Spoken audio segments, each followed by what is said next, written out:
The Tom Woods Show, episode 806. Prepare to set fire to the index card of allowable opinion. Your daily dose of liberty education starts here. The Tom Woods Show. To all my young listeners, you want to stand out from your peers? Then don't do what they do. Join Praxis, get real on-the-job experience and a real job. Be entrepreneurial. Get all the details at tomwoods.com/praxis. Hi everybody, Tom Woods here. We have not talked about homeschooling on this show for a long time. I mean, here and there, somebody brings it up. We did an episode with Anna Martin, the libertarian homeschooler, some time ago, but by and large, we haven't talked about it. And today, we are talking to a very successful homeschooler, Laura Blodgett, who, by the way, is also a member of the supporting listeners program of this here show. You can see her in the private Facebook group, which is only one of the many benefits of belonging to that elite group over at supportinglisteners.com. She taught her own 7 kids at home, and she knows an awful lot about how to be successful as a homeschooler. She's the author of many books. She has several blogs, among them thehappylibertarian.com and funfitnessafter50.com, with the number 50 written as a number. She also joined us on the Contra Cruise, by the way, so maybe we'll have a moment to say a word about that. Laura, welcome to the show.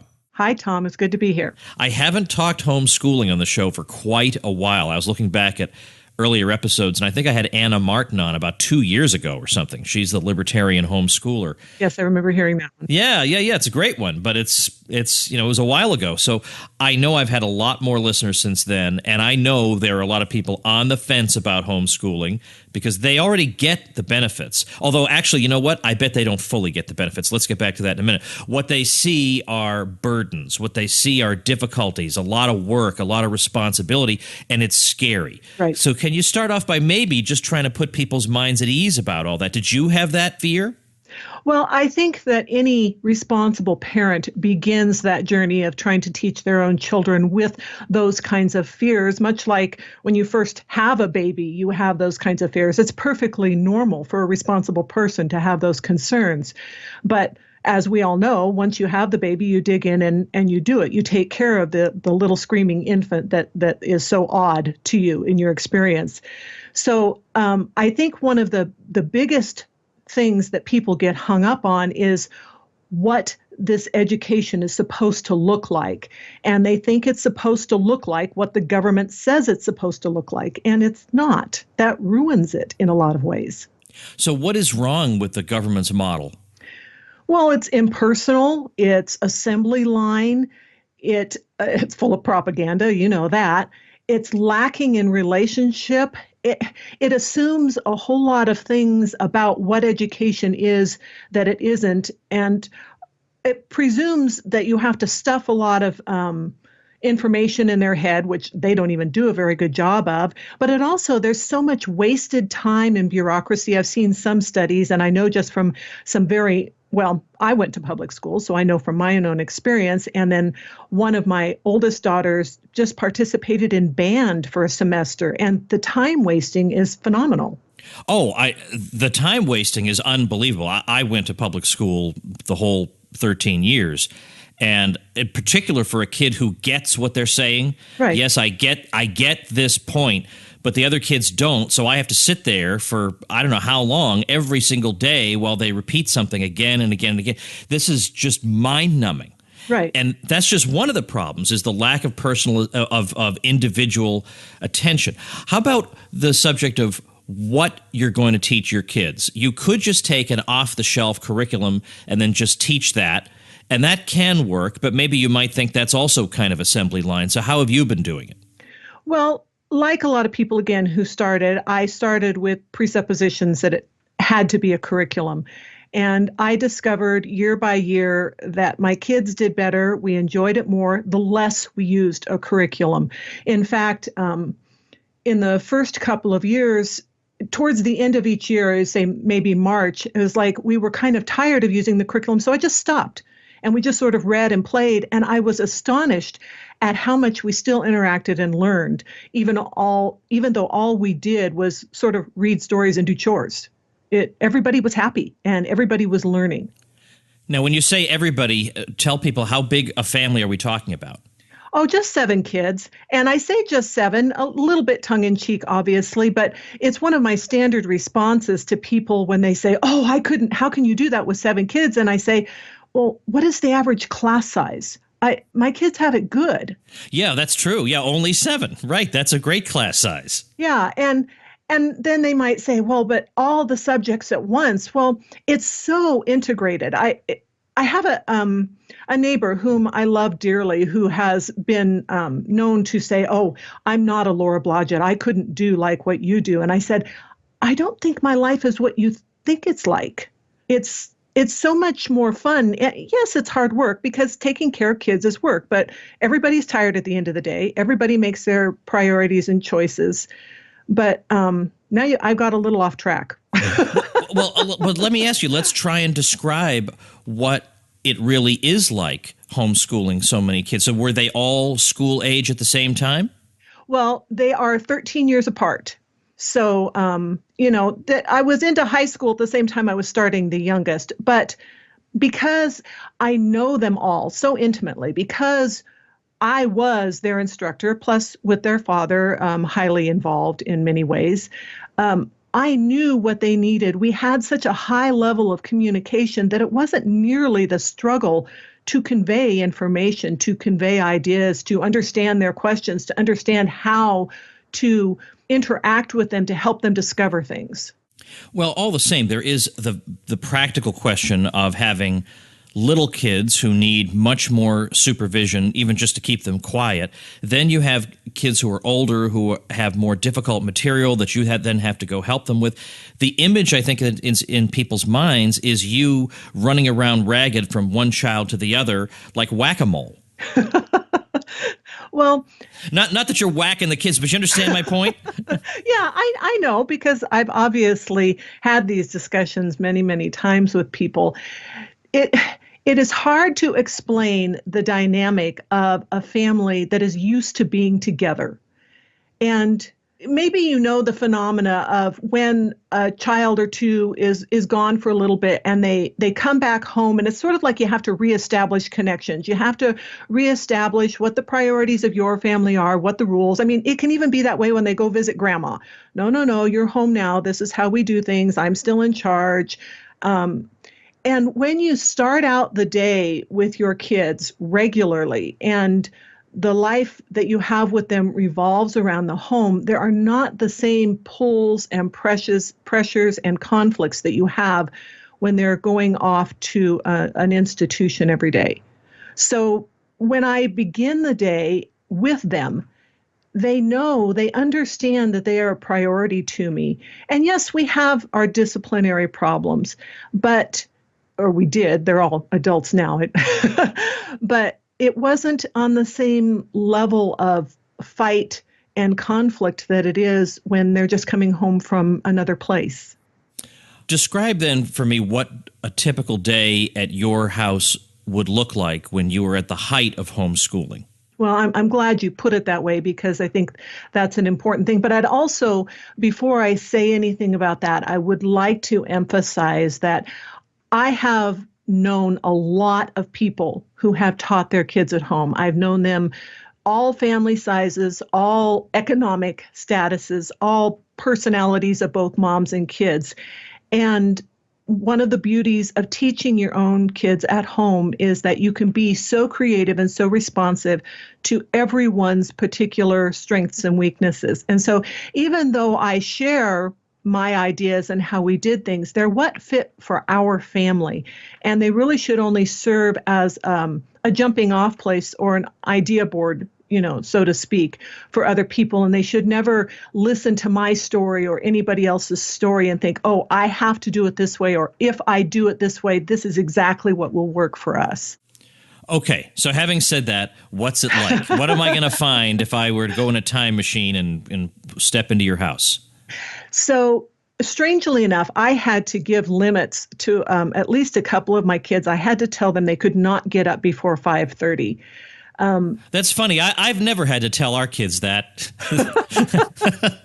Yeah, and it kind of surprised me too. But again, I think it's because the whole process of the day and what the day held was exciting for them. And even at a young age, they knew what they had to do and they could just get it done. And then when they got it done, they had more free time. They weren't locked in a room somewhere. So typically, though, we started our day about 7, and I fixed them breakfast, and I had a variety of home cooked meals that I fixed them, but they all got the same thing. I did not cater to different tastes every morning. And then we got busy with chores, and I had put together chore charts. We rotated different things, but they all had a taste of different things they had to clean, and we put on music and we sang, and I supervised them and helped them. And the next thing that we generally did was Bible reading, because one of the reasons that I wanted to teach my kids at home was because I wanted that to be an important part of their life. And that involves some memorization, which in and of itself is a very good skill to learn. And then after that, we would get into things that would maybe be more difficult for them, that take more concentration or more brain power when they're fresher. It could be individual things. It could be something we're doing all together. But I was always learning to be more and more flexible, because that would be my weakness, is that I tend to be organized. I tend to have an idea and be goal oriented. But I found along the way how much joy and excitement there was in learning things that were made available to us from various reasons. Then about lunchtime, my kids loved lunchtime because I read to them during lunchtime. And we read usually part of an informational book that was just a couple of pages. A couple of examples. One was Basic Economics with Thomas Sowell.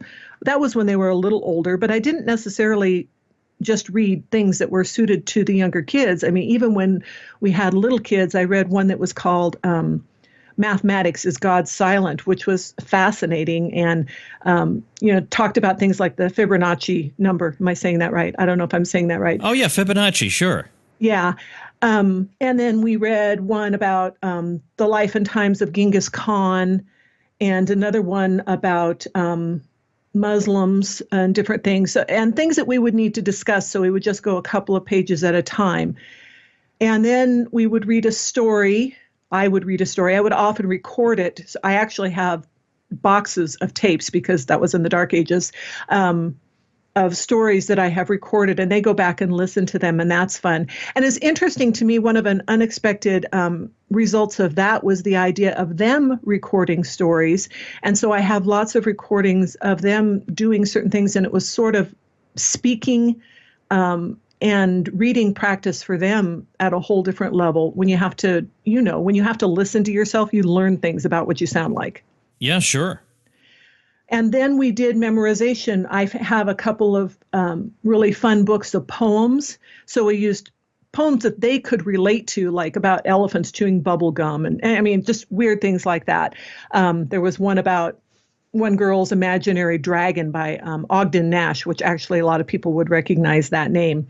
And we made various games, and they learned all kinds of skills about memorizing and studying through what to them was just a game and were fun things. And then I ate lunch after all of that was done. And then they would have some breaks. They would play outside. They would, depending on their age and what they would get to. And to be honest, I enjoyed the process of teaching them so much that sometimes my husband would come home and say, "No, honey, that's enough. They're done now." Wow. Wow, that's pretty good. But what about, again, I know these are sorts of questions you get all the time, but you get them all the time because they're real concerns. Mm-hmm. How do you teach them advanced subjects that you might not be very knowledgeable in? Yeah, I think that, that there are online resources. A lot of things, you'd be amazed what you can learn along with your children. And more than one time, I would be studying something that I had not been recently up to speed on, and I would say with them, okay, explain to me what you don't understand. And as they would be explaining it to me, they would go, oh, I get it. And I would say, wait, explain the rest to me, But also, for me, one of the areas that I did not have expertise in was speaking the Spanish language. And it was really important to me that they learn this from a young age. So we found a tutor who actually happened to be a family friend as well. And they went to see the tutor once a week. And then I also, learning from her and understanding some basics about how to try and be in a language daily, had them watch movies and do certain tape drills and certain things. So it was a combination. All right, I have a couple of more really practical things that I know are on people's minds, and I'm going to ask that after we thank our sponsor. If you're an entrepreneurial young person who'd rather get job experience than sit through gender studies, then Praxis may be for you. At the end of your apprenticeship, you're guaranteed a job earning at least $40,000 a year, and the average Praxis graduate earns $55,000 a year out of the program. I recently sat down with Praxis alum Diana Zitting. Diana, tell me what your Praxis experience was like. I had weekly meetings with my advisor. We chatted about my goals, things I wanted to learn in projects, and we came up with outlined details on how to make it happen.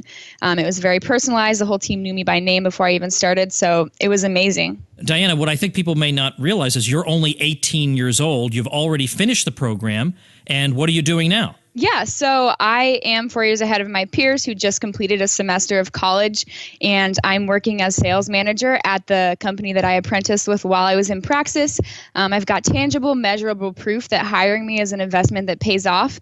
I know how to stick out from other applicants for positions, and I truly feel like I know how to live a freer life. On top of that, I don't have a penny of debt. Get all the details plus some bonus goodies when you check it out through tomwoods.com/Praxis. All right, I said I wanted to talk about practical things. Here's a really practical thing. What kind of record keeping do I need to do, both for their future college application, let's say, and also for any government busybody who might come knocking at the door? Well, that's just going to depend a lot on which state or country that you live in. I know that, for instance, I have a very good friend who grew up in New York, and I just shudder at what I see her mother having to do for record keeping. But I also know that her mother successfully taught 8 kids at home and wouldn't have done it any other way. So even though she had to struggle with that, she did it. I didn't have to do a lot for the government, or how should I say that? In Idaho, there is not a certain record keeping required or anything that I have to turn in on a regular basis. And in fact, a lot of people I know moved to Idaho to teach their kids at home for the freedom that we have here. So what I devised was a weekly chart system where I kind of divided it into subjects, but sometimes, we filled it in as we went along. Sometimes we made plans. It was just a tool. And that way, if anything ever came up, I would have something to fall back on. And then also, when it came to writing out high school transcripts, I could go back and use that very successfully to write transcripts. I did very thorough transcripts for all of my kids to enter college. I have to ask you something else that's going to also sound like I'm just checking off boxes. But again, these are the concerns people have, or they're the criticisms people have of homeschooling. And the one that in these days I find the most laughable is socialization, because I think about the kinds. I mean, look, I'm going to be very blunt about this. When I think about, frankly, the kinds of kids that they would be hanging around with in so-called normal circumstances, kids whose parents are totally screwed up. I mean, who have all kinds of problems, who don't know which end is up. Their kids are even more confused. And your kids hanging around with them all day long is just got bad news written all over it. I mean, if I wanted to socialize kids properly, the very last thing I would do is say, send them to the Prussian indoctrination factory. That would be the worst place to socialize them. Right. I am very frustrated also that somehow that is the standard of what we think would be a good place to send our kids to learn to get along. From a young age, there's nothing like the security of the home and the continuity of the relationships and the things. I mean, who do you have the most trouble getting along with in your life? It's the people you live with. So it's the best of every possible parameter for learning social skills in the home. And when they get to be older, they sort of naturally branch out. And one of the things I have seen about teaching my kids at home and for others that are taught at home is when they've had that kind of security and iron works on iron kind of thing going on. When they get to be the teenage years, the teenage rebellion thing is not a given because now they are able to function as adults more, and they are expected to more in most homeschooling families that I've been around. I mean, anybody can try and mimic the institutional setting in their home and kind of ruin a good thing. But I didn't have teenage rebellion and all of that because my kids were free then to function as adults in the home. And it was kind of funny because it was very frequent that other people would see my kids in various social settings that we would venture out into, and they were like, oh, can I have them for this or can I have them for that? Or are you going to send them to high school now? I'm like, no, they're wonderful now. Why would I? No, get your own. Yeah, exactly. Now, well, let me ask you this. We've talked a little bit about using a curriculum or what it is you're going to teach the kids, but to what extent did your children have input in what it was they were learning? That's really hard to, what's the word I'm looking for? Because I was trying so hard to be responsive to who they were. I think I was intuitively aware of what they were interested in. For instance, I have one daughter who's a graphic arts major now, and I knew she loved to draw. And so I just provided all kinds of art supplies to her. And she just, when she was done with some of the more formal studies that she had to do, according to us as her parents, she just sat for hours and drew. So I would say she had a lot of input into that. We have one daughter who is a professional chef now, and when she knew she wanted to cook from the time she was in high school, and in particular then for her last year of high school, every single course that I would need to put on her high school transcript, I designed to be revolving around the idea of food and culinary arts. So I think we did a pretty good job. What would you say to somebody who is on the fence and thinking, you know, maybe I am too busy to handle it, or look, both of us need to work. I can't stay home and do it. How do you answer that? I know that there are some cases where people have extenuating circumstances, but I also know that when two parents work, there are a lot of extra expenses that you just end up spending money differently. And I've seen so many families effectively stay home on very, very tight, low budgets. So it can be done. And I think with a little brainstorming with other people who are trying to do it, or who understand budgeting or possibilities, you can do it. As far as time, I think, getting back to what I said about it looks different for everybody.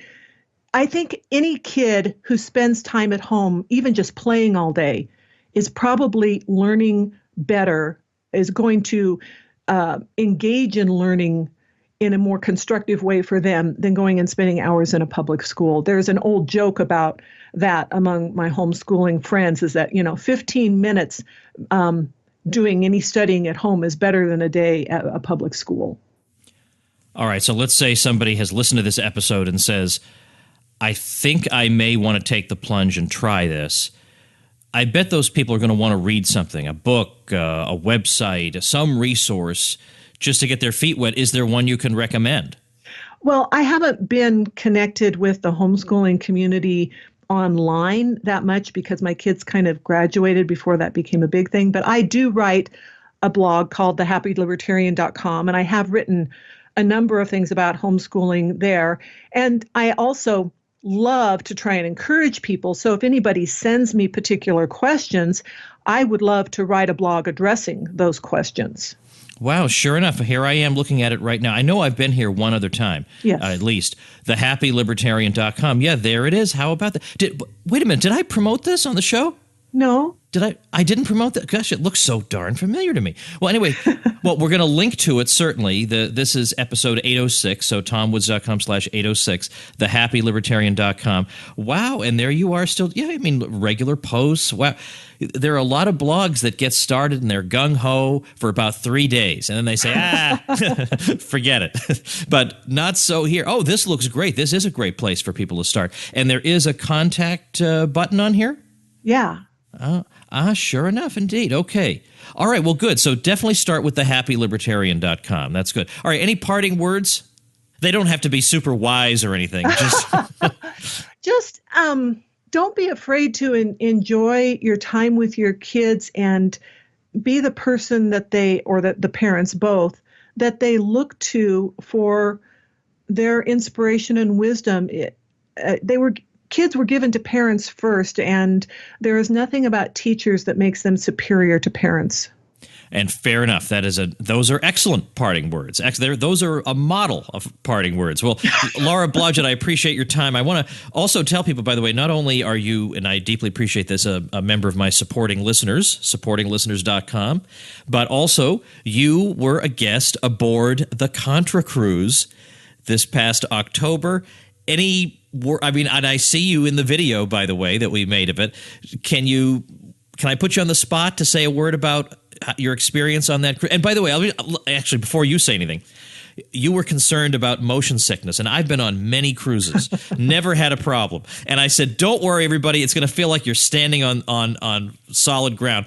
And sure enough, it was actually far rockier than any cruise I've ever been on. I felt so bad, so I kept checking on you to make sure everything was okay. And you seemed fine after a while. But apart from that, what did you think of the experience? It was really fun. I really enjoyed meeting you and Bob, and I will treasure the friendships that got started on that cruise for the rest of my life.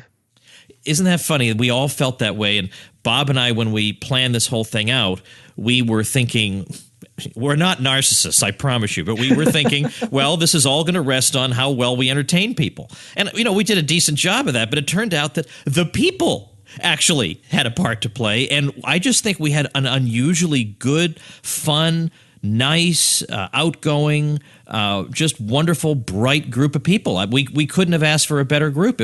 I thought that was probably the highlight. Yeah. So that's great. So I want to try and get as many of them back so we can have a big tearful reunion sometime in the future.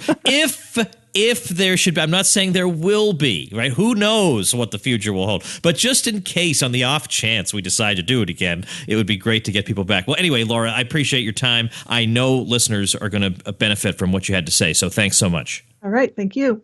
All right. Guess what? I've got another listener website to tell you about. It's actually the website of a brand new podcast. It's notreasonpodcast.com. It is a podcast on libertarianism and anarchism, and it concentrates largely on the works of Lysander Spooner, who wrote a work called No Treason, The Constitution of No Authority. Very interesting figure. I've devoted a couple of episodes to Lysander Spooner on this show, by the way. If you were to check out tomwoods.com/episodes, which has all the episodes on one page, you'll find those. But notreasonpodcast.com is going to look at the thought of Lysander Spooner and, of course, spin-off related ideas from Spooner. So far, you can find there an introductory episode on the life and major contributions of Spooner, and another episode on natural law, which relies on some of his work for explanation.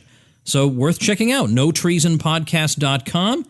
And if you are starting a website, a podcast, a blog, if you're starting something that's going to require you to get web hosting, then get it through my link, and I'll give you a little shout-out on the show, give you a nice SEO-enhancing backlink on my website, as well as 24 free video tutorials and membership in my private bloggers group. Lots of great bonuses if you check out tomwoods.com/publicity before you grab your hosting. All right, tomorrow we're going to revisit a subject that I think I have maybe been wrong about, and I've done an episode on it.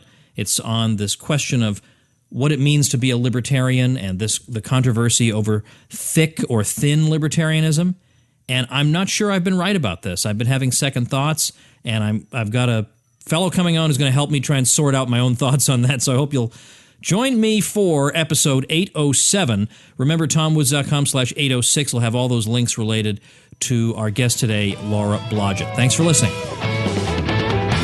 Become a smarter libertarian in just 30 minutes a day. Visit TomWoods.com to subscribe to the show for free, and we'll see you next time.